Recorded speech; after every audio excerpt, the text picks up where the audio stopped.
Element nitrogen family में last class में हम लोगों ने कंपाउंड्स ऑफ नाइट्रोजन में अमोनिया को कंपाइल किया था और हम बात करने जा रहे थे नाइट्रिक एसिड HNO3 की, जिसको एक नाम एक्वा फोर्टिस भी दिया जाता है।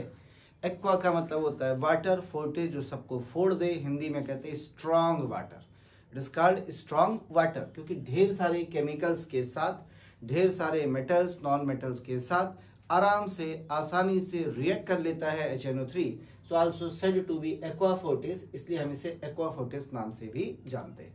तो आइए मिलते हैं इस HNO3 से और शुरू करते हैं बेटा केमिस्ट्री को इसी HNO3 के प्रिपरेशन मेथड्स के साथ। सबसे पहले हम इसे बनाते कैसे, प्रिपरेशन मेथड्स, बड़ा आसान सा सबसे पहला तरीका। यदि आप इसे बनाना चाहते हैं तो आप एल्केली मेटल या एल्कलाइन अर्थ मेटल का कोई भी मेटल नाइट्रेट ले लीजिए, चलेगा। सोडियम का, पोटेशियम का, बेरियम का, किसी का भी मेटल नाइट्रेट ले लीजिए और इसकी रिएक्शन करा दीजिए कंसंट्रेटेड H2SO4 के साथ। जैसे बेटा आप ये रिएक्शन कराएंगे यू विल गेट HNO3, आपको हमेशा मिलेगा HNO3 और प्लस इस मेटल को जिसको भी आपने लिया होगा यहाँ उसका साल्ट, सल्फेट साल्ट मिल जाएगा, यानी साथ में मेटल का क्या बन जाएगा, sulphate. That will be your reaction. और कोई भी S ब्लॉक मेटल यहाँ पर आप इस्तेमाल कर सकते हैं जो आपका मन करे। जैसे फॉर एग्जांपल मुझे रिएक्शन लिखनी है तो मैंने सोडियम का नाइट्रेट ले लिया, आपको ना पसंद हो आप पोटेशियम, बेरियम किसी को भी ले सकते हैं बेटा, इसे ले लीजिए और रिएक्शन कराई है H2SO4, याद रखिएगा कंसंट्रेटेड के साथ H2SO4 इसके साथ। जैसे आप इसके साथ रिएक्शन करा रहे हैं इसकी कंसंट्रेटेड के साथ तो क्या बनेगा बेटा, जैसे मैंने बोला you will get HNO3 here, nitric acid, और साथ में एक साल्ट बनेगा। यदि आपने सोडियम लिया था तो सोडियम सल्फेट, यह भी ट्वाइस HNO3। आपने पोटेशियम लिया था तो पोटेशियम सल्फेट। बिल्कुल आसान से रिएक्शन। किसी भी मेटल नाइट्रेट को लीजिए, उसकी रिएक्शन कंसंट्रेटेड H2SO4 से कराइए और HNO3 पाइए, साथ में मिलेगा मेटल सल्फेट। आपने सोडियम नाइट्रेट की रिएक्शन कराई, इसे हिंदी में चिली साल्ट पीटर कहते हैं, HNO3 बनाया, इसे इंडियन या बंगाल साल्ट पीटर कहते हैं, इससे आपने HNO3 बनाया। तो ये मेथड है सबसे पहला HNO3 बनाने का। हम इसे बनाते हैं metal nitrates of alkali metal और एल्कलाइन अर्थ मेटल्स, इन्हीं के नाइट्रेट यहाँ पर आप इस्तेमाल करेंगे। मैग्नीशियम का नाइट्रेट ले लीजिए बेटा यहाँ पे, तो क्या बन जाएगा MgSO4 एंड HNO3। तो कोई भी एल्कली मेटल या एल्कलाइन अर्थ मेटल का नाइट्रेट वी कैन यूज, उसे हम इस्तेमाल कर सकते हैं HNO3 को बनाने के लिए। बना डालिए।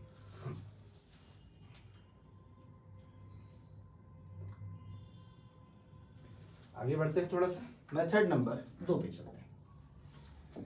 The method number 2 is very famous method, बड़ा सुना सुना लगेगा आपको। It is Ostwald method. Ostwald method for the preparation of HNO3। HNO3 बनाने की ओस्टवाल्ड प्रोसेस क्या है, आइए इस प्रोसेस से मिला जाए जरा। What is Ostwald process, Ostwald process क्या है। देखिए ओस्टवाल्ड प्रोसेस 3 स्टेप रिएक्शन होती है बेसिकली। पहली स्टेप में हम यहाँ पे अमोनिया लेते हैं और उसका ऑक्सीडेशन कराते हैं, इसके साथ ऑक्सीजन के साथ प्रेजेंस लेते हैं यहाँ कैटेलिस्ट के तौर पे। यदि आपको प्लेटिनम की गेज मिल जाए तो बहुत ही अच्छी, नहीं मिलती तो आप रोडियम भी ले सकते हैं। इसकी गेज लेते हैं, जाली जिसे कहते हैं हिंदी में, इसकी गेज ले ली आपने, क्लियर। और इस गेज पर आप गर्म करने जा रहे हैं किसे, अमोनिया और ऑक्सीजन के इस मिक्सचर को लगभग 500 केल्विन टेम्परेचर और 8 से 10 atm प्रेशर। जैसे आप इस रिएक्शन को कराते हैं ये तुरंत ऑक्सीडाइज होता है नाइट्रोजन के ऑक्साइड, नाइट्रिक ऑक्साइड NO में, साथ में बनता है H2। यदि आप टेम्परेचर देखें तो 100 डिग्री सेल्सियस से ज्यादा है तो यहाँ वाटर की वेपर्स मिलेंगे, NO गैस होगी बेटा, ऑक्सीजन तो गैस है ही है और अमोनिया भी गैस ही होगी। That will be the reaction. तो ये जो NO गैस बनती है जो आपके सामने लिखी है, दिस NO, ये जैसे ही कांटेक्ट में आती है किसके, ऑक्सीजन के, तुरंत ये ऑक्सीजन से रिएक्ट कर जाती है इमीडिएटली और कन्वर्ट हो जाती है किसमें, NO2। क्लियर। अब ये जो NO2 आपको मिल रही है, आप इस NO2 को उठा लेते हैं ये और इस NO2 को डाल देते हैं किसमें, H2O में। जैसे आप इसे वाटर में पास कराते हैं, you will get twice HNO3, आपको 2 HNO3 मिल जाते हैं और साथ में हमें मिलता है N, साथ में मिलता है N। ये जो NO हमें मिला ये रिसाइकिल हो गया, इसे हम फिर से उठा के कहाँ ले आएंगे, यहाँ पे, ये फिर ऑक्सीजन से रिएक्शन करेगा, फिर NO2 बनाएगा, फिर ले जाएंगे। तो इसको हम रिसाइकिल करते रहते हैं और यहाँ पे हमें मिल जाता है ये HNO3। अब आप क्या कराते हैं, इसके बाद ये जो HNO3 आपको यहाँ मिला है, आप इसका डिस्टिलेशन कर लेते हैं। डिस्टिलेशन समझते हैं ना बेटा, बॉईल करके वेपर्स बना के कंडेंस कर लेते हैं। जैसे आप डिस्टिलेशन करते हैं आपको 68% तक का HNO3 मिल जाता है और ये वही HNO3 है 68% जिसे लेबोरेटरी में एज अ स्टैंडर्ड आप यूज करते हैं। ये वही है बेटा आपके पास, इसी को इस्तेमाल करते हैं। यदि कभी आपका मन हो सर हम इसे और कंसंट्रेट करना चाहते हैं तो क्या करें, तो इसमें वाटर का कंटेंट कम कर दीजिए, तो आप इसे ड्राई या डिहाइड्रेट करिए, ड्राई या डिहाइड्रेटेड, किसके साथ, कंसंट्रेटेड H2SO4 के साथ। जब डिहाइड्रेट करेंगे तो अप्रोक्सीमेट 98% कंसंट्रेशन का HNO3 आपको मिल जाता है। लीजिए, तो ऐसे बनता है नाइट्रिक एसिड ओस्टवाल्ड मेथड में, थोड़ा बड़ा सा मेथड है, यानी यहां पर आप इतनी प्योरिटी का नाइट्रिक एसिड ऑब्टेन कर सकते हैं, लेकिन जो हमें मिलता है बेसिकली जनरल कंडीशन में वो ये मिलता है बेटा, वो तो हम करते हैं अलग से। क्लियर। तो ये है दूसरा मेथड, ओस्टवाल्ड मेथड। याद रखिएगा, अमोनिया का ऑक्सीडेशन होता है, नाइट्रिक ऑक्साइड बनता है, वो तुरंत रिएक्ट कर जाता है ऑक्सीजन से, कोई कंडीशन नहीं है, बड़ा रिएक्टिव होता है, बाहर निकलते ही निकलते रिएक्ट कर जाता है। रीजन क्या होता है, क्योंकि वो भी पैरामैग्नेटिक है, O2 भी पैरामैग्नेटिक होती है, तुरंत दोनों में रिएक्शन होती है, NO2 बन जाता है और ये NO2 तुरंत वाटर से रिएक्ट करता है, HNO3NO बनता है, NO को दोबारा रीयूज कर लीजिए, HNO3 को कंसंट्रेट कर लिया जाता है। इस तरीके से ये है आपकी रिएक्शन। देख लीजिए कहीं डाउट हो, कोई चीज आपको ना समझ में आई हो तो। ये है ओस्टवाल्ड प्रोसेस या ओस्टवाल्ड मेथड HNO3 बनाने का।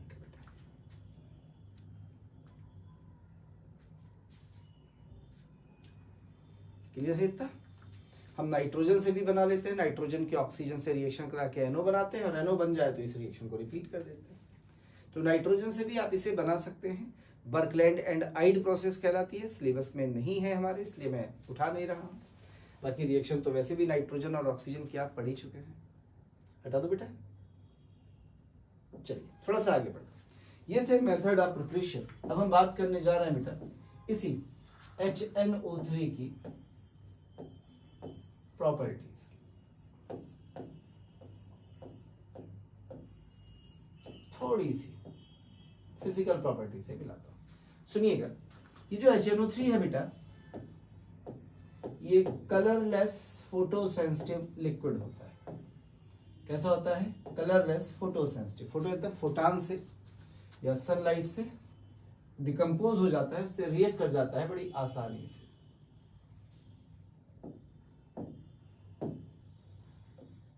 चलिए, रिएक्ट कर जाता है बड़ी आसानी से। कहते हैं कलरलेस लिक्विड है बट बिकम्स येलो। कैसा होने लगता है, पीला होने लगता है, becomes yellow after some time, कुछ समय बाद ये कैसा होने लगता है, पीला होना शुरू हो जाता है। क्यों, क्योंकि सनलाइट के प्रति सेंसिटिव है, ड्यू टू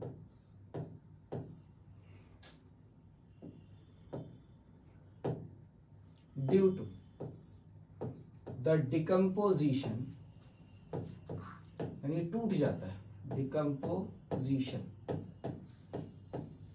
इनटू NO2। और ये NO2 एक ब्राउन कलर की गैस होती है, डिपोजिशन इन NO2 ये ब्राउन कलर की गैस होती है और उसी HNO3 में डिसॉल्व हो जाती है। डिपोजिशन ऑफ NO2, ठीक, किस कलर की है, ब्राउन गैस, बताया था मैंने इसके बारे में। और ये उसी में घुल जाती है जिसके कारण वो येलो होना शुरू हो जाता है। अब यदि आप इसे रिमूव करना चाहते हैं तो आप क्या करते हैं, सुनिए। टू रिमूव NO2, इसे निकालने के लिए NO2, पहला काम आप ये करते हैं कि आप बॉयल कर देते हैं एसिड को, बॉइलिंग द एसिड। जैसे आप इसे बॉयल करेंगे तो बॉयल करते ही गैस बाहर चली जाती है बेटा, गैस बाहर चली गई तो दोबारा कर लेने से। दूसरा, आप बबलिंग करा देते हैं एयर की, क्या करा देते हैं, बबलिंग, यानी एयर की बबलिंग मतलब वो जैसे एक स्ट्रा लीजिए, फूंक दीजिए पानी में तो बबल्स बनने लगते हैं, वही बबलिंग विद एयर करा दीजिए, बबलिंग ऑफ एयर, ठीक है, सोल्यूशन में। तो जब आप फूकेंगे तो गैस कहाँ निकल जाएगी, बुलबुलों के रूप में बाहर। इस तरह से आप इसे रिमूव कर सकते हैं यदि रिमूव करना चाहें तो एक कलरलेस लिक्विड होता है, becomes yellow after some time, थोड़े समय के बाद पीला होने लगता है क्योंकि फोटो सेंसिटिव है, अपने आप डिकम्पोज हो जाता है, टूट जाता है। NO2 में जो ब्राउन गैस होती है यही पीला कर देती है। टू रिमूव NO2, इस NO2 को रिमूव करने के लिए तो आप एसिड को बॉयल करते हैं या उसमें एयर की बबलिंग करा देते हैं जिससे NO2 निकल जाती है। अब हम बात करेंगे कुछ केमिकल प्रॉपर्टीज की।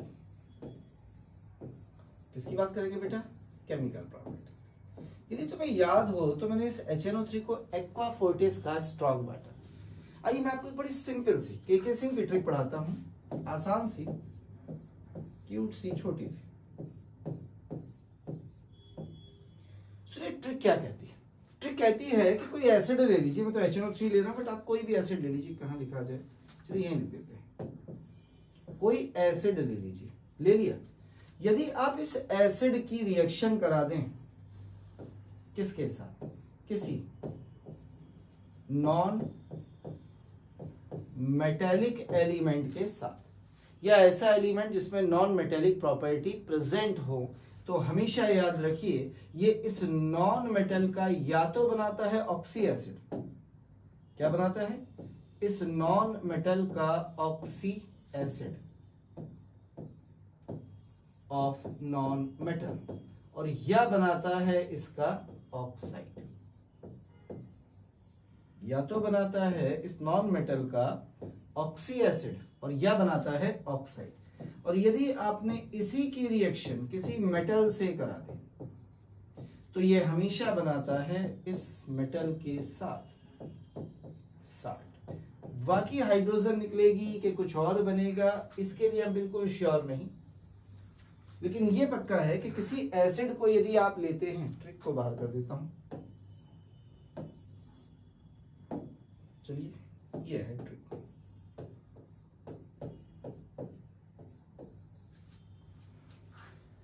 ठीक, मेटल के साथ मेटल का साल्ट बनेगा, कोई भी एसिड लीजिए। मैं आपको HNO3 के एग्जांपल से इस बात को समझाता हूं, ऊपर का हटा देता हूं तो बन गया होगा वैसे भी आपसे। चलिए देखिएगा, सबसे पहले अपन रिएक्शन देखने जा रहे हैं किसी नॉन मेटेलिक एलिमेंट, जैसे आपने फास्फोरस की रिएक्शन कराई या कार्बन की रिएक्शन कराई। HNO3 पढ़ रहा है, इसी से करा देता हूं। यदि आपने फास्फोरस से HNO3 की रिएक्शन कराई है या कार्बन से HNO3 की रिएक्शन कराई है इन कंसंट्रेटेड स्टेट में, तो ये बनाएगा इसका ऑक्सी एसिड H3PO4 और कार्बन का बनाएगा CO2, क्योंकि इसका ऑक्सी एसिड स्टेबल नहीं होता, ऐसे करके बनेगा। और यदि यही रिएक्शन आपने किसी मेटल से, इसी ग्रुप की मेटल ले ली, जिसे आपने बिस्मथ से कराई, किसकी, HNO3 की, तो ये बनाएगी साल्ट BiNO3 का होल थ्राइस। तो याद रखिए जब मेटल से रिएक्शन कराएंगे, अब मैं HNO3 पे आ जाता हूं बेटा, HNO3 पर्टिकुलर, यदि आप मेटल से रिएक्शन कराएंगे तो साल्ट बनेगा हमेशा मेटल का नाइट्रेट, और नॉन मेटल से रिएक्शन कराएंगे तो आपको मिलेंगे क्या, ऑक्साइड्स या oxy acids of non metals. तो कुल मिला के दो ही रिएक्शन देख लेते हैं, एक मेटल से कैसे रिएक्ट करता है, एक नॉन मेटल से कैसे रिएक्ट करता है। तो ये रूल उम्मीद है आपको ट्रिक समझ में आई होगी। तो तरीका है, it is not a rule, it is a trick. कि कोई एसिड था जिसमें H2SO4 ले लेता यहीं पे, तो सेम रिएक्शंस होती, बस बिस्मथ का सल्फेट बन जाता है, सेम रिएक्शन होती बेटा। क्लियर? चलिए आगे बढ़ते हैं। तो रिएक्शंस पढ़ने जा रहे हैं अपन, केमिकल प्रॉपर्टीज। तो एक एक करके पढ़ते हैं भैया। सबसे पहले नंबर पर हम रिएक्शन ही पढ़ने जा रहे हैं, रिएक्शन विद किसके साथ? नॉन मेटल्स या नॉन मेटेलिक एलिमेंट्स के साथ। ठीक है, देखिए सबसे पहले अब अपन पहले रूल पढ़ेंगे, फिर हम रिएक्शन की बात करेंगे। रूल क्या कहता है आप सुनिएगा, बस आपको केवल फॉलो करना है इसे। यदि हम कोई नॉन मेटल ले लेते हैं, ले ली, और इसकी रिएक्शन करा देते हैं कंसंट्रेटेड HNO3 के साथ, तो आपको हमेशा इस नॉन मेटल का ऑक्सी एसिड, जिसे बोलते हैं एलिमेंट्रिक ऑक्सी एसिड, ये मिलेगा, और प्लस हमेशा मिलेगी NO2 गैस, और यदि जरूरत पड़ी तो हाइड्रोजन को बैलेंस करने के लिए वाटर। अब तुम कहोगे सर आपने तो एसिड बनाया और आपने ये भी कहा था कि ऑक्साइड भी बनते हैं। हाँ, जरूरत पे मैं ऑक्साइड भी बनाऊंगा बेटा, परेशान मत होइए। रिएक्शन ले लेते हैं जरा थोड़ी सी। तो मैं नॉन मेटल शुरू करता हूँ, बोरान, जो एक मेटेलॉइड है वैसे, पर नॉन मेटेलिक प्रॉपर्टीज इसमें ज्यादा होती हैं। थोड़ा सा आगे बढ़ते हैं, बोरान के बाद दूसरा ले लेता हूँ कार्बन, या कार्बन ग्रुप का ही ले लेता हूँ टिन, SN। ठीक है, इसमें भी नॉन मेटेलिक प्रॉपर्टी थोड़ी एम्फोटेरिक नेचर की है। तो बोरान हो गया, कार्बन हो गया, टिन हो गया। फिफ्थ ग्रुप का फास्फोरस या आर्सेनिक, जो लेना चाहे ले लेते हैं, दोनों ले लेते हैं, फास्फोरस एंड आर्सेनिक, क्योंकि ये भी मेटेलॉइड है। सिक्स ग्रुप में सल्फर, सेलेनियम, कोई भी ले लीजिए। सेवन ग्रुप में हेलोजन में केवल आयोडीन लेंगे, बाकी हेलोजन्स नहीं लेंगे। इनकी रिएक्शंस करानी भैया सबकी, किसके साथ करानी है? HNO3 के साथ, सबकी रिएक्शन HNO3 कंसंट्रेटेड के साथ। मजे की बात यह है, सबसे पहले मैं HNO3 लिखूंगा, HNO3 यहां भी, HNO3 यहां भी, HNO3 यहां भी, HNO3 यहां भी, HNO3 यहां भी, HNO3 यहां भी, और HNO3 यहां भी। एरो खींच के बस प्रोडक्ट बनाऊंगा। देखिए मैं आपको एक रिएक्शन की बैलेंसिंग सिखाता हूं, इसे कहते हैं हिट एंड ट्राई, अंधी मारना। अंधी मारने जा रहा हूं। बोरान किस ग्रुप का है? थर्ड ग्रुप का, तो ये 3 लिखिए। कार्बन किसका है? 4, तो 4 लिखिए। टिन 4 का तो 4 लिखिए। फास्फोरस फिफ्थ ग्रुप का तो 5 लिखिए। आर्सेनिक फिफ्थ ग्रुप का तो 5 लिखिए। सल्फर 6 ग्रुप का तो 6 लिखिए। हेलोजन 7 ग्रुप का तो 10 लिखिए। अंधी है भाई, अब नहीं लगी यहाँ पे तो क्या करोगे? जान ले लोगे क्या? नहीं लग पाई भाई, क्या किया जाए? मैंने तो पहले ही कहा अंधी है, सही ना? तो कितना आराम था, यहाँ तक तो आसान था, एक ही तो याद करना पड़ा। प्रोडक्ट बनाते हैं। बोरान का एसिड सबको पता है कौन होता है? H3BO3। जितने HNO3 उतने बनेंगे NO2। हाइड्रोजन बैलेंस है, उधर भी 3 इधर भी 3, तो वाटर बनाने की जरूरत नहीं है। ये बनाएगा H2CO3, तो नीचे वाले का बना देता हूं, H2C की जगह SNO3। नाम है मेटास्टेनिक एसिड। 4 बनेंगे NO2, और बैलेंस करने के लिए 1 बनेगा H2O। यहां बनेगा H2CO3, कार्बोनिक एसिड। पर कार्बोनिक एसिड अनस्टेबल होता है, तो टूट जाता है CO2 में। H2CO3 बनेगा, पर वो CO2 में टूट जाता है। साथ में बनेगा 4NO2, और बैलेंस करने के लिए 2H2 लीजिए। फास्फोरस बनाएगा अपना ऑक्सी एसिड H3PO4, साथ में बनेंगे 5NO2, और हाइड्रोजन बैलेंस करने के लिए 1 H2O, क्योंकि 5 लिए हैं, यहाँ 3 ही आए थे। सेम यहाँ पे बनेगा H3ASO4 arsenic acid plus 5NO2 plus H2, same reaction. यहाँ पे सल्फर का एसिड तो सभी जानते हैं, H2SO4 प्लस 6NO2। हाइड्रोजन उधर देखिए कितने, 6, इधर 2 ही हैं, तो 4 कम है, तो 2H2। यहाँ बनेगा आयोडिक एसिड HiO3, 2 बार क्योंकि 2 आयोडीन लिए थे, प्लस 10 बनेंगे NO2 और बैलेंस करने के लिए हाइड्रोजन को 4 बनेंगे H2। ऊपर रूल लिखा है, नीचे आपके प्रोडक्ट्स लिखे हैं। अब आपको बोरान का एसिड भी पता है, कार्बन का एसिड, टिन का, फास्फोरस का एसिड भी आप जानते हैं H3PO4, आर्सेनिक का सेम बनेगा, सल्फर का भी आपको पता है कौन सा बनेगा। देख लीजिए कहीं कोई डाउट हो, जितना बोर्ड पर लिखा है इतने में। बिल्कुल आसान सा कॉन्सेप्ट था। नॉन मेटल जब भी कंसंट्रेटेड HNO3 के साथ रिएक्शन करेंगे तो उन्हीं नॉन मेटल के ऑक्सी एसिड्स बनाएंगे जिन्हें हम एलिमेंट्रिक एसिड कहते हैं, मतलब अस एसिड नहीं बनता। यानी हम ऐसे भी कह सकते हैं कि क्या बनाते हैं, oxy acids of non metals बनाते हैं, नॉन मेटल के ऑक्सी एसिड बनाते हैं, साथ में NO2 बनती है। हाइड्रोजन बैलेंस है तो ठीक, नहीं है तो वाटर का इस्तेमाल करते हैं। तो ये है रिएक्शन नॉन मेटल्स के साथ। एक रिएक्शन हम और पढ़ेंगे मेटल्स के साथ भी। बिल्कुल आसान सा रूल है, बस फॉलो करना है आपको।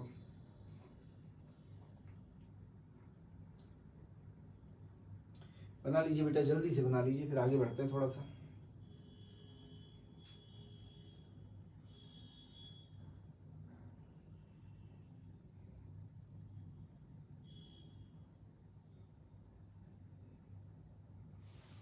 हटा दो, चलिए आगे बढ़ते हैं। अब नॉन मेटल्स के बाद अगली रिएक्शन पे चलते हैं, और ये अगली रिएक्शन पढ़ने जा रहे हैं रिएक्शन विद मेटल्स।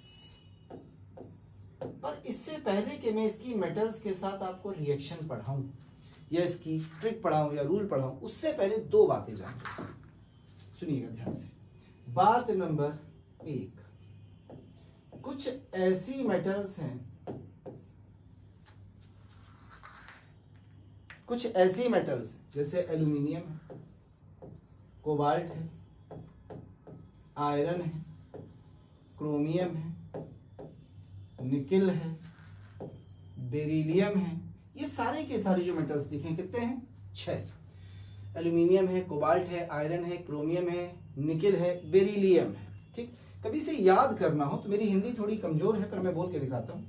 ऐसे बोलते हैं, अल्लाह है तो कोई फिक्र नहीं बेटा, अल्लाह है तो कोई फिक्र नहीं बेटा, अल्लाह है तो कोई फिक्र नहीं बेटा, चिंता की कोई ज़रूरत नहीं, वो इन्हें बचाता है। किससे बचाता है, HNO3 के एक्शन से। तो ये सारी की सारी metals does not react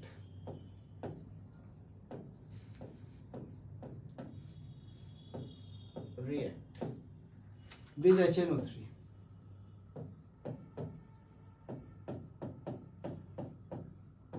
due to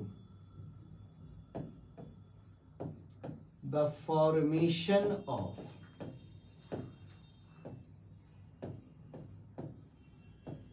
stable, एक प्रोटेक्टिव बचाने वाली oxide layer on their surface। इनकी सरफेस पर एक इन्हीं के स्टेबल ऑक्साइड की लेयर जम जाती है, ये डिपॉजिट हो जाती है भैया। और जब ये लेयर डिपॉजिट हो जाती है तो दे बिकम्स पैसिव। सो दे बिकम्स कैसे हो जाते हैं, पैसिव हो जाते हैं, यानी अनरिएक्टिव हो जाते हैं, नॉन रिएक्टिव हो जाते हैं। तो ये कभी भी रिएक्ट नहीं करते। जैसे इनके पास HNO3 आता है ये डरने लगते हैं, घबराने लगते हैं। तो माँ कहती है, बेटा साहब ने अल्लाह है कोई फिक्र नहीं बेटा, वो बचाएगा, उसने बचा लिया। सही ना, कभी कभी हम ऐसे ही पढ़ते हैं। कुछ लोग बैठे थे, बियर पी रहे थे, आलू चिप्स खा रहे थे, तो एक को थोड़ा अच्छा नहीं लगा था, वो फेंकने लगा, तो उससे बोला गया। तो वो ऐसे पढ़ते हैं,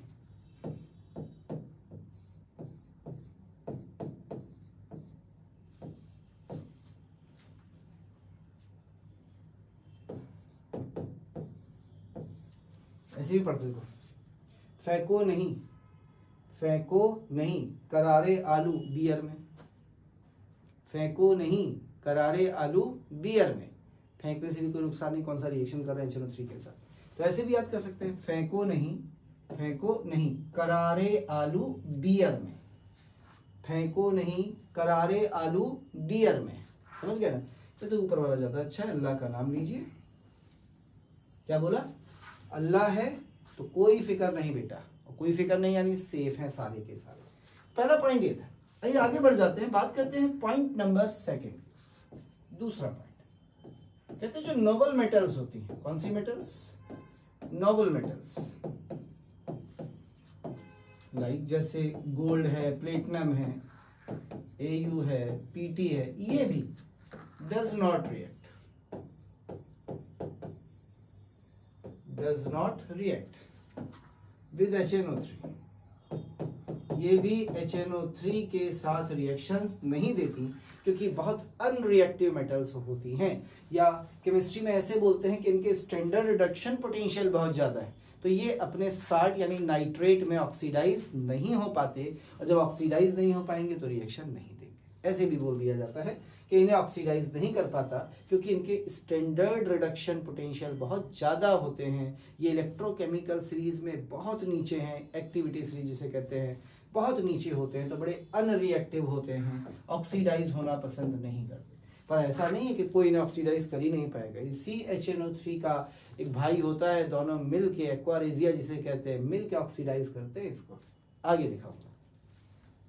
तो पहले तो ये 2 बातें आपको याद रखनी है। कौन कौन सी? पहली, अल्लाह है तो कोई फिक्र नहीं बेटा, ये 6 एलिमेंट कभी भी HNO3 से रिएक्ट नहीं करते क्योंकि एक स्टेबल ऑक्साइड की लेयर डिपॉजिट हो जाती है जो इनकी रिएक्शन से इन्हें प्रोटेक्ट करती है और ये पैसिव हो जाते हैं। इसी तरह से बेटा जो नोबल मेटल्स हैं जैसे गोल्ड है, प्लेटिनम है, does not react with HNO3, ये भी रिएक्ट नहीं करते क्योंकि इनका SRP बहुत हाई होते हैं, इनकी रिएक्टिविटी बहुत लो होती है। ये 2 पॉइंट्स याद रखने हैं क्योंकि इन पे क्वेश्चंस आ जाते हैं। अब जो रिएक्ट करते हैं उनकी बात कर लीजिए, तो उसके लिए अपने पास एक रूल है भैया। जो रिएक्ट करते हैं उसके लिए एक रूल है, हालांकि कुछ एक्सेप्शंस होते हैं, पर हम NCERT के बाहर ना जाएं तो हमें एक्सेप्शन की जरूरत ही नहीं पड़ेगी। ये कौन है? मेटल्स। हम इन मेटल्स की रिएक्शन कराने जा रहे हैं, ठीक? किसके साथ? इसके साथ, जिसे आप कहते हैं HNO3 यानी nitric acid. In different conditions, अलग अलग कंडीशन में हम इस HNO3 का इस्तेमाल करते हैं। कंडीशन नंबर 1, पहली कंडीशन में कहता है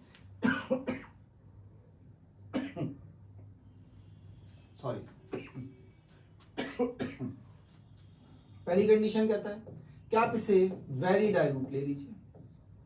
सर वेरी डाइल्यूट का मतलब क्या होता है? वेरी डाइल्यूट का मतलब होता है 8 से 10% HNO3, 8 to 10% कंसेंट्रेशन का HNO3। पहली कंडीशन। कंडीशन नंबर 2 पे आइए। कंडीशन नंबर 2 कहती है कि आप इसे दिल पे यानी डाइल्यूट ले लीजिए। दूसरी कंडीशन। कंडीशन नंबर 3 पे आइए। Condition number 3। कंडीशन नंबर 3 कहती है कि आप इसे कंसंट्रेटेड ले लीजिए। कैसा? कंसंट्रेटेड। अब देखिएगा एक बात, जहां मामला दिल का हो वो हमेशा डाइवर्जन हो जाता है, तो डाइवर्जन कर देते हैं दिल के मामले में, बोले हाँ या बोले ना, ऐसे होता है ना, हाँ बोलूं कि ना बोलूं, हाँ बोलूं कि ना बोलूं, ऐसे करके तो मैंने डाइवर्जन कर दिया। किसके केस में? दिल के केस में, डाइल्यूट के केस में। अब प्रोडक्ट क्या बनेंगे वो मैं आपको अभी सिखाता हूं, पर इन सभी रिएक्शन में यदि ये रिएक्शन हुई तो एक प्रोडक्ट तो बनना ही बनना है कॉमन, और उस प्रोडक्ट का नाम होगा, जो भी आप मेटल लेंगे उस मेटल का नाइट्रेट। ये आपका एक एसेंशियल प्रोडक्ट होगा, यानी ये तो बनेगा ही बनेगा आपका वन ऑफ द प्रोडक्ट, एक प्रोडक्ट। इसके अलावा जो प्रोडक्ट बनेंगे जरा उनसे मिलना है हमें। यदि आपने बहुत ही दिल से लिया है, वैल्यू डाइल्यूट लिया है, तो मेटल नाइट्रेट के साथ आपको साइड प्रोडक्ट में NH4NO3 अमोनियम नाइट्रेट मिलता है। यदि हाइड्रोजन बैलेंस है तो बढ़िया, नहीं बैलेंस है तो वाटर लेके बैलेंस करेंगे। यदि मैंने डाइल्यूट लिया है तो 2 केसेस बनते हैं, जैसे मैंने कहा था ना कि जहां डाइल्यूट होता है वह डाइवर्जन हो जाता है। तो केस ऐसे होते हैं कि यदि आपकी मेटल इलेक्ट्रोकेमिकल सीरीज में हाइड्रोजन के ऊपर है, या आपकी मेटल इलेक्ट्रोकेमिकल सीरीज में हाइड्रोजन के नीचे, हाइड्रोजन के कहाँ है, एबव हाइड्रोजन, हाइड्रोजन के कहाँ है, ऊपर, और ये हाइड्रोजन के कहाँ है, बिलो यानी नीचे। तो नीचे तो बहुत लिमिटेड मेटल है ना, क्यों मरकरी आज प्रीति गोल है, कई बार पढ़ा चुका हूं मैं इनऑर्गेनिक, क्यों मरकरी आज प्रीति गोल है। ये 5 मेटल नीचे नजर आती हैं, हालांकि लेड भी नीचे ही मानी जाती है, लेकिन इन 5 को ही मान के चलो भैया, ये 5 मेटल नीचे, बाकी सारी ऊपर है। तो ऊपर क्योंकि ज्यादा है तो ऊपर बनेगा ज्यादा एलिमेंट वाला ऑक्साइड ऑफ नाइट्रोजन N2, और नीचे बनेगा प्लस NO। नीचे वाली NO बनाती है, ऊपर वाली N2।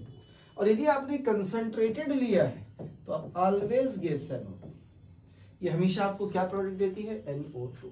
और जरूरत पड़ने पर, जैसे आपने इधर बनाया है, इन सभी में जरूरत पड़ने पर यदि ये बैलेंस नहीं हो रही हैं तो हम साथ में H2O बना के अपनी रिएक्शन को बैलेंस कर लेंगे। ये आपका रूल है जो बोर्ड पर लिखा है। अब मैं इतने से सारी रिएक्शंस आपको करके दिखा रहा हूं बेटा, ठीक है। तो एक मैं एबव वाली मेटल को ही पसंद कर लेता हूं, तो मैं एबव वाली जो मेटल पसंद कर रहा हूं कोई भी एक, तो मैं जिंक पसंद कर रहा हूं, और बिलो वाली में कॉपर या सिल्वर कोई भी ले लो, मैं कॉपर पसंद कर लेता हूं। भाई very dilute HNO3, concentrated HNO3 में तो कोई रिस्ट्रिक्शन ही नहीं है, बस डाइल्यूट वाले में रिस्ट्रिक्शन है कि ऊपर वाली है या नीचे वाली। तो पहले तो आप इसे बनाइए, फिर मैं इसकी रिएक्शन समझाता हूं तो आपको समझ में आएगा कैसे प्रोडक्ट्स बनते हैं। एक बार इसे बना लीजिए, क्योंकि मैं बेटा इसे हटाऊंगा।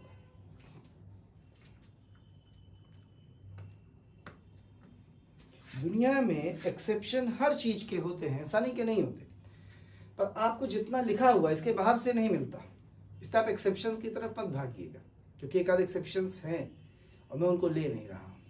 मैं वही लूंगा, NCERT में दिए हैं, आपकी 12th की टेक्स्ट बुक और कोई अच्छी ले लेंगे, उसमें और ज़्यादा एग्जाम्पल है, उसमें भी एक्सेप्शन नहीं मिलेगा। पर आपने कोई हायर स्टैंडर्ड की किताब ले ली तो उसमें एक आध दो एक्सेप्शन आपको देखने को मिल सकते हैं रिएक्शंस, ठीक है ना। हटा दो बच्चे, चलो शुरू करते हैं। तो मैंने गलती से 2 मेटल चूज की थी, उन्हीं की रिएक्शन पढ़ देता हूँ। एक तो मैंने चूज की थी जिंक और एक मैंने चूज की थी कॉपर। पहली रिएक्शन ऊपर वाली यानी वेरी डाइल्यूट HNO3 के साथ हम रिएक्शन करा रहे हैं, तो ये रहा वेरी डाइल्यूट HNO3। ऊपर वाली रिएक्शन बड़े आराम से होती है, बहुत ही आराम से। नीचे वाली थोड़े स्लोअर रेट से होती है, तो कभी कभी गर्म करना पड़ सकता है, क्योंकि कॉपर की रिएक्टिविटी कम होती है इसलिए। तो पहला प्रोडक्ट तो बनेंगे इनके नाइट्रेट, तो जिंक का नाइट्रेट बना दीजिए बेटा, मेटल नाइट्रेट तो कंपलसरी था, ZnNO3 का होल ट्वाइस। इसी तरह से कॉपर का नाइट्रेट बना दीजिए, CuNO3 का होल ट्वाइस। 4:10 के रेशियो में लेते हैं, बैलेंसिंग याद ही रखिएगा, कहाँ बैलेंस करते फिरेंगे, कभी बैलेंसिंग आ जाए रिएक्शन की तो भी काम आ जाएगा, 4:10 होते हैं। साथ में बनेगा NH4NO3 अमोनियम नाइट्रेट, क्योंकि हमने बहुत डाइल्यूट लिया है, वेरी डाइल्यूट। यहां भी बनेगा NH4NO3। किस केस में, जब हमने इसको कैसा लिया है बेटा, it is very dilute and same है, ठीक। क्या ऑक्सीजन या हाइड्रोजन अनबैलेंस तो नहीं, किसी एक को पकड़ ले, हाइड्रोजन को पकड़ लेते हैं। यहाँ 4 है, वहां 10 है, यानी 3 कम है, सॉरी 6 कम है, 3H2O।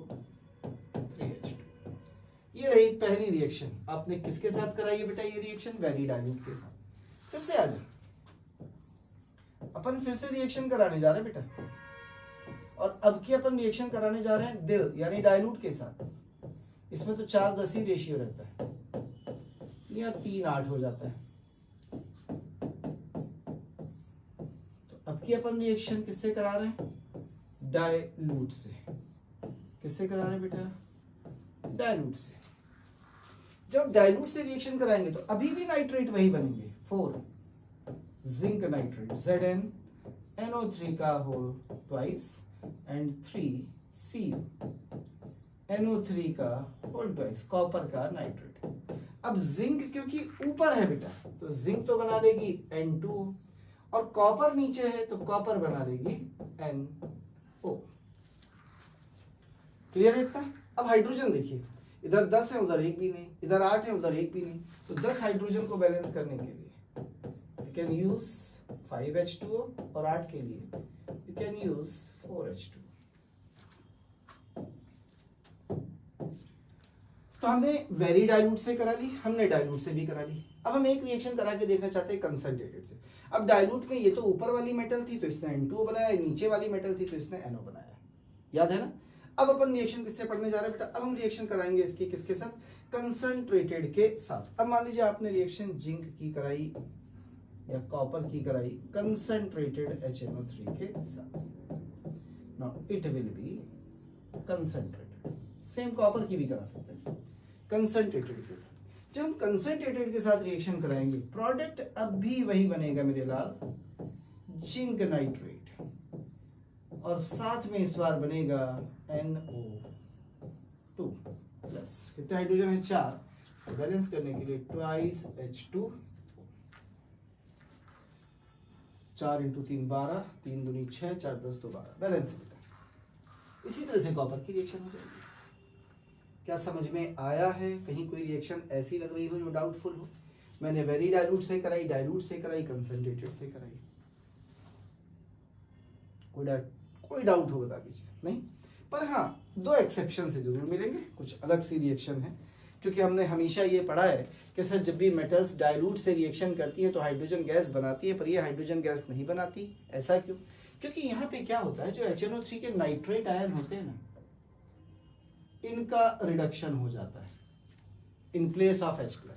यदि यहाँ NO3 को देखेंगे तो यहाँ NO3 के ऑक्सीडेशन स्टेट +5 है, और यहाँ जो बन रहा है उसमें देखेंगे तो ऑक्सीडेशन स्टेट +1 या ऑक्सीडेशन स्टेट +2 है।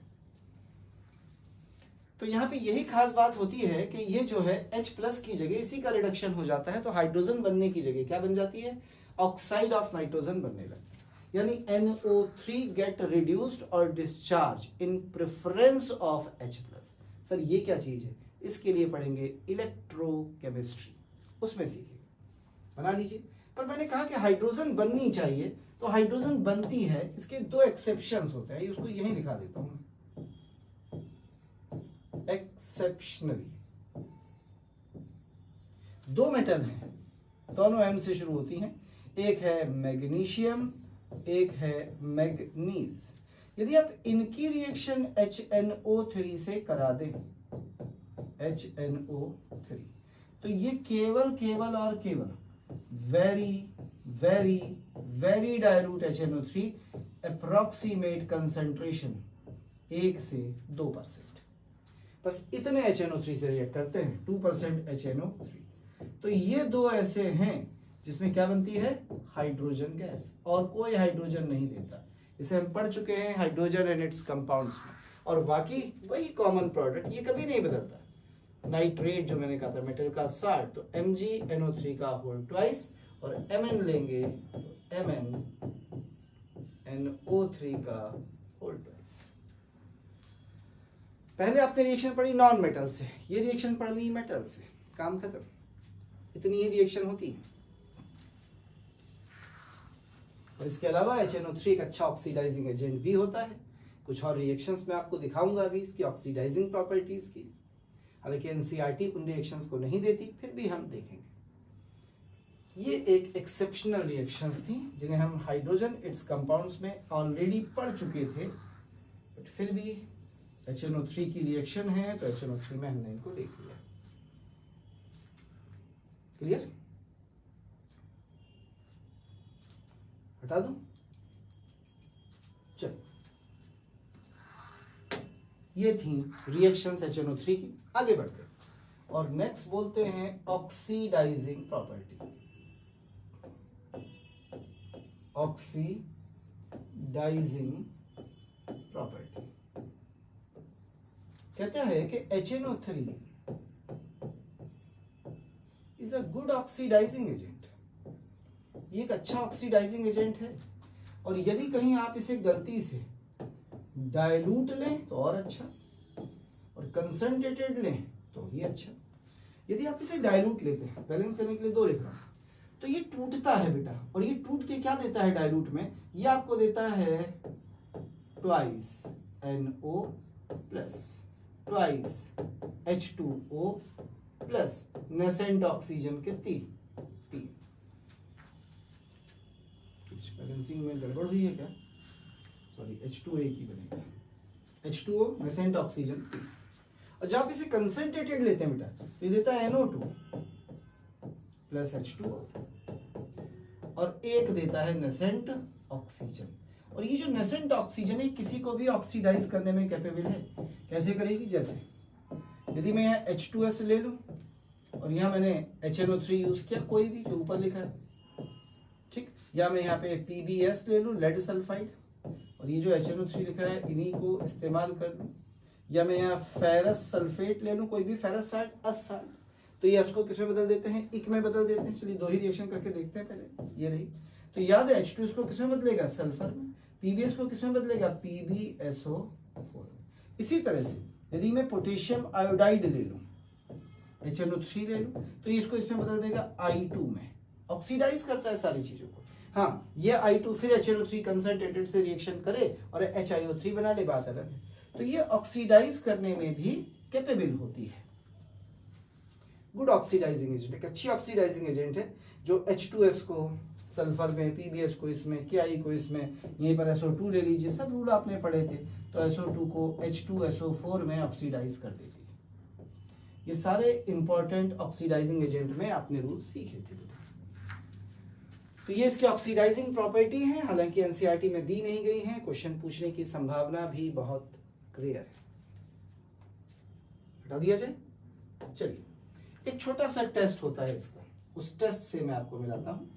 उस टेस्ट का नाम होता है रिंग टेस्ट, या कुछ लोग इसे कहते हैं ब्राउन रिंग टेस्ट। देखिए इसमें हम क्या करते हैं, इसमें चलिए इसी से इसमें हम अपना नाइट्रेट साल्ट ले लेते हैं। क्या ले लेते हैं? नाइट्रेट साल्ट, यानी NO3 माइनस, इसे NaNO3 ले लिए और इसे एसिडिफाई करते हैं H2SO4 के साथ और डालते हैं FeSO4 प्लस H2SO4 कंसंट्रेटेड इसके साथ। जैसे आप इन्हें मिलाते हैं, एक तो साल्ट होता है और एक FeSO4 होता है, ये दो अलग अलग होते हैं। जैसे आप H2SO4 मिलाते हैं, इन दोनों की यानी साल्ट और FeSO4 की जो लेयर जहां मिलती हैं उस जगह एक ब्राउन कलर की रिंग बनती है। कैसे? जैसे एक ये आपका साल्ट का सोल्यूशन है, ये फेरस सल्फेट है, जैसे ही H2SO4 मिलाया तो इस जगह जहां जंक्शन है ना दो लेयर्स का, ये इस जगह एक ब्राउन कलर की रिंग फॉर्म हो जाती है, इसलिए इसको बोलते हैं ब्राउन रिंग टेस्ट। तो क्या होती है बेटा? ब्राउन रिंग ऑफ नाइट्रोसोफेरस सल्फेट यानी FeSO4 डॉट NO, हालांकि इस फॉर्म में होता नहीं है, ये होता है इस फॉर्म में है, और FeH2O का होल 5 NO पॉजिटिव 2, और इस पॉजिटिव 2 को खत्म करने के लिए आप सल्फेट लगा सकते हैं इस फॉर्म। ये फॉर्म होती है बिटवीन द जंक्शन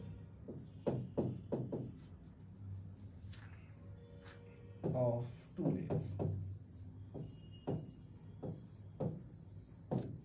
दो लेयर के जंक्शन के बीच में ये रिंग बन जाती है। किसकी? इसकी। तो आपको जो चीज याद रखनी है वो ये याद रखनी है कि जो रिंग बन रही है वो किसकी बन रही है? इस कंपाउंड की,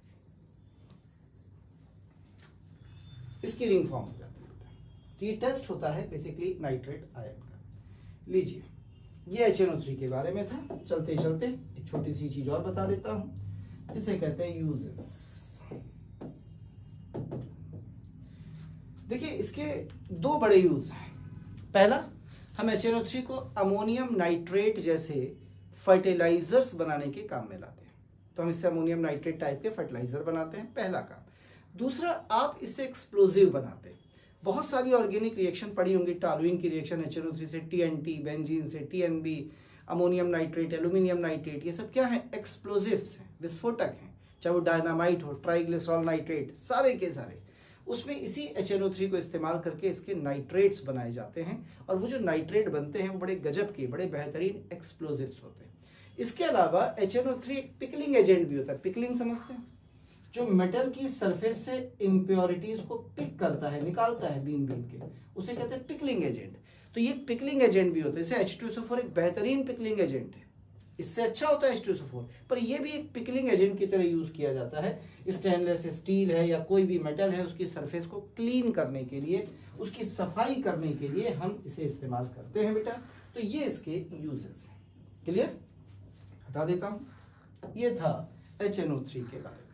अब एक ऐसा कंपाउंड पढ़ा रहा हूं जो देखा जाए तो हमारे सिलेबस में तो है नहीं भाई, पर फिर भी आइए, बहुत बड़ा नहीं है, थोड़ा सा है, पढ़ लेते हैं। एक्वारेजिया। एक्वारेजिया पता नहीं हिंदी में क्या कहते हैं, मुझे नहीं पता। एक्वारेजिया शायद अम्लराज, परमराज कहना तो नहीं चाहिए, एक्वारेजिया जो भी कहते हो। What is aquaresia? Aquaresia is nothing, it is simple. Mixture of HNO3 and HCl in the ratio of 1:3. एक पार्ट HNO3 3 पार्ट HCl को मिला दीजिए, मिल गया एक्वारेजिया। और ये जो एक्वारेजिया बना, इसमें होता क्या देखिएगा, जब मैं HNO3 को 3 पार्ट HCl से मिलाता हूं तो ये बनाते ही क्या है पता है? ये एक तो बनाता है NOCl, नाइट्रोसिल क्लोराइड, हाइड्रोजन बनाती है वाटर, और बची हुई जो Cl है वो आपको नेसेंट क्लोरीन की फॉर्म में मिल जाती है। और ये जो Cl बना है ना, ये Cl, ये अटैक कर देता है नोबल मेटल्स के ऊपर, और नोबल मेटल के ऊपर अटैक करके उनको कन्वर्ट कर देता है उनके chloride of higher oxidation state में। कैसे? जरा देखिएगा, यहां पर आपने नोबल मेटल यानी किसे लिया है? गोल्ड को लिया है, या आपने किसे लिया है? प्लेटिनम को लिया है। इसे लिया है प्लेटिनम को लिया, और आपने रिएक्शन करा दी है AR, चलो पूरा ही लिख दो, एक्वारेजिया से। तो ये बना लेते हैं क्लोराइड्स। क्या बना लेंगे? क्लोराइड्स ऑफ हायर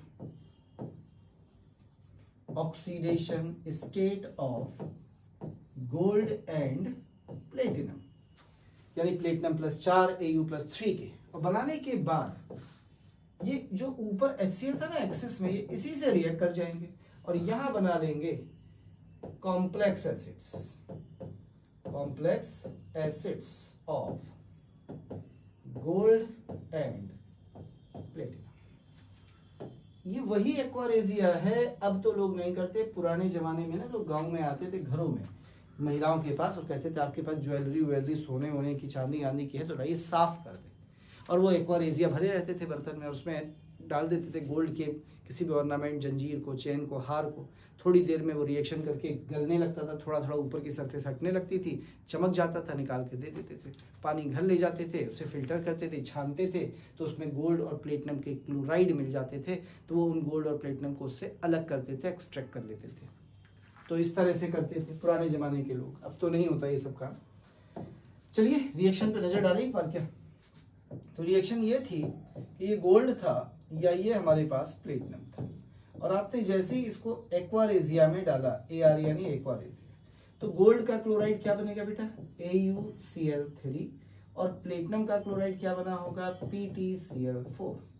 जैसे आपने अब इनमें HCl मिलाया, जो ऊपर ही से है, बाहर से नहीं ला रहा हूं, तो ये रिएक्शन करके बनाएगा HAuCl4, नाम है टेट्रा क्लोरो ऑरिक एसिड, या बनाएगा H2PtCl6, hexa chloroplatinic acid. It is chloro auric acid, it is chloroplatinic acid, tetra chloro auric acid, hexa chloroplatinic acid इनके नाम होते हैं। ऐसे करके ये नोबल मेटल जो हैं ये एक्वारेजिया से रिएक्ट कर जाती हैं।